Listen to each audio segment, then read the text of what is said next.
తెలంగాణ విమోచనం జరిగింది, ఇక మనకు తెలంగాణ వచ్చింది అని చెప్పి చాలా మంది చేస్తున్నారు. నిజంగా అసలు తెలంగాణ విమోచన జరిగిందా, విలీనమైందా, లేదా అది దురాక్రమణ జరిగిందా అనే విషయాన్ని మీద మనం ఈరోజు చర్చించుకోవాల్సిన అవసరం ఎంతైనా ఉంది. ఎందుకంటే ఈరోజు మన చరిత్రను మొత్తం ఆంధ్ర పెట్టుబడిదారులు ఈ రాష్ట్రాన్ని కుట్రపూరితంగా కలిసినాక మన చరిత్రను మనకు తెలియకుండా చేసిర్రు. నిజంగా మన చరిత్రలో మనం ఈ రోజు బ్యానర్ మీద 5 మంది ఫోటోలు వేసుకొని పెట్టుకున్నాం. ఒక్కొక్కరి చరిత్ర చెబితే ఒక రోజు సరిపోదు, 2 రోజులు సరిపోదు, కొన్ని సంవత్సరాలు పడుతుంటది.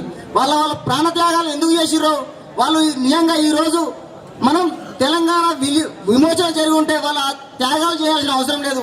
ఐలమ్మ, దొడ్డికొమరయ్యలు మొదలుపెట్టిన పోరాటాన్ని మనం కొనసాగించకపోతే ఈ తెలంగాణ రాష్ట్రం సాధించబడదు.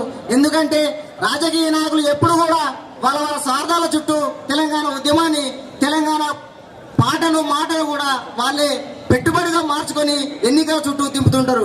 కాబట్టి విద్యార్థి మిత్రులారా, ఈ రోజు మనం సర్దార్ వల్లభాయ్ పటేల్ ఉక్కు మనిషి అని లేదా ఇంకొక పేరుతోటి మొత్తం ఈ దేశంలో ఒక బిరుదిచ్చారు. కానీ అతను చేసిన ఘనకార్యం ఏంటిదంటే నిజంగా 17 రోజులలో ఒక ప్రాంతాన్ని విముక్తి చేసిందని చెప్పుకుంటాం.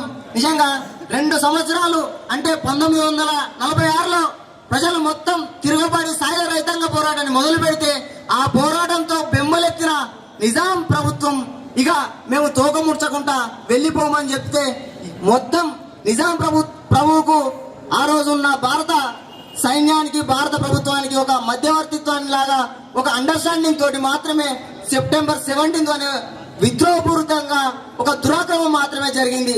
నిజంగా మరి విలీనం జరిగిందా, విమోచన జరిగిందని అంటే నిజంగా ఇలా కొన్ని పార్టీలు విమోచన జరిగిందని చెప్తున్నారు. మరి సెప్టెంబర్ 17 తర్వాత ఈ తెలంగాణ ప్రాంతంలో చాలా మంది ప్రజలను, అందులో ముస్లింలు ఉన్నారు, అదేవిధంగా చాలా మంది ప్రజలు ఉన్నారు, వాళ్ళందరినీ ఉచ్చకోతలు కోసి అంటే ఒక ప్రజల మీద దాడి చేసి ఆ ప్రభుత్వాన్ని కలుపుకుంటే అది విమోచన జరిగినట్ట అని ఒక ప్రశ్న వేసుకోవాల్సిన అవసరం ఉంది.